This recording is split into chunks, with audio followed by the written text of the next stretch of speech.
Okay, so once you guys went through and you simplified a little bit, you used your algebra, you should have arrived at the equation x squared minus 16x plus 15.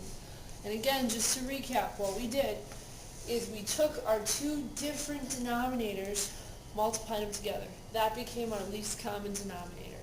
We multiplied both sides by that denominator, and that got us up here to x times x minus 5 minus 8x equals 3 times x minus 5. Okay?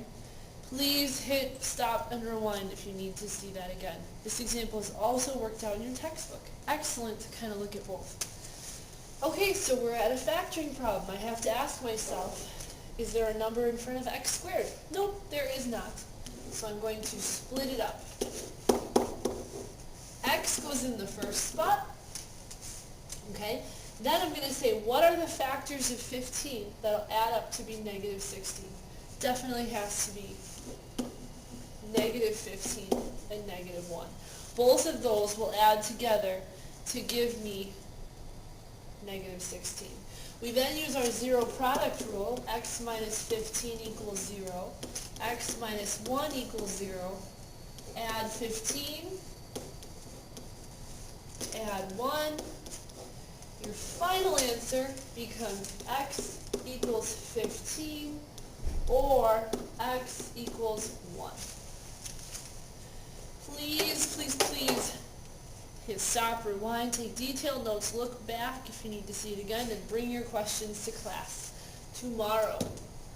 Here's our last one. This one looks a little more complicated. However, we're going to solve it in the same way. I'm going to take the ones that are different, multiply them together. Let's look at what we have. We have 6 over x minus 3 equals this stuff. And remember our theme. Our theme was factor first. So I'm going to look at that x squared minus 9, and I'm going to factor that out just to make sure that that doesn't need to be counted in our least common denominator. So we're going to factor x squared minus 9. I notice that's a difference of 2 squares because something is being squared in the first term and something is being squared in the second term. What's being squared in the first term is x, and the second term is 3.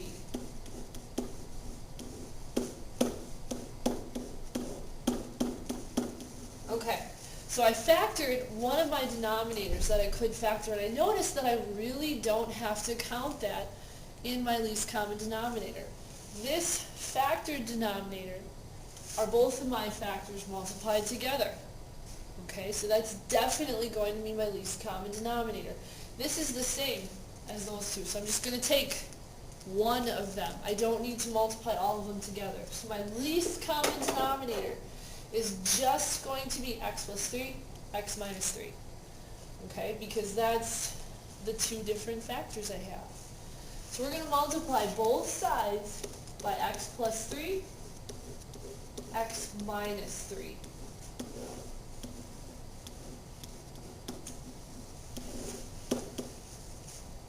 And like you can see, it's quite a bit of writing here.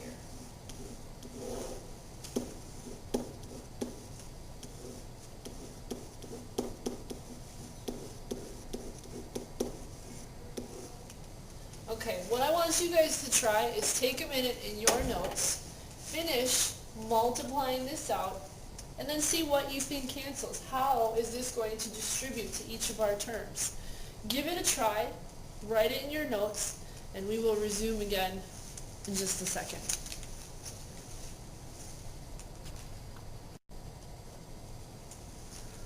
Okay, now there's lots of writing up here, and I'll kind of recap it a little bit just to explain what I did.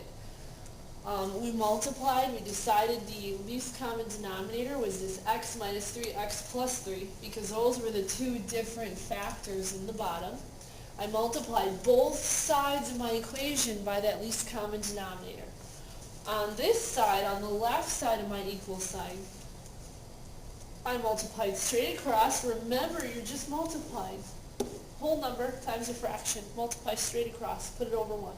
So we ended up with x minus 3 times x plus 3 times 6 over x minus 3. Now you might remember from today, what's on the same on the top and what's on the same on the bottom, that'll cancel out. So I'm left with 6 times x plus 3 equals. Now let's look at this one here. We multiplied this entire side by our least common denominator. When I did that, because I had a subtraction sign, I had to distribute to both terms. I distribute, I multiplied, and I get x plus 3 times x minus 3 times 8x squared, multiplied straight across, and then the bottom stays the same, x plus 3, x minus 3. So again, it's the same, we cancel it out. I'm left with 8x squared. Okay, then we're going to do our next term. We subtract what I get when I multiply my next term after distributing. That's right here, x plus 3 times x minus 3 times 4x divided by x plus 3. Lots of math. I totally get it. Please look in your textbook. It is in there also. Okay, so then what's the same on the top and bottom? Cancels. I am left with 4x times x minus 3. So we've got rid of all of our fractions, but now we're left with another equation to simplify. Go ahead and simplify it. Really long problem, I know. Give it a try, and we'll keep going.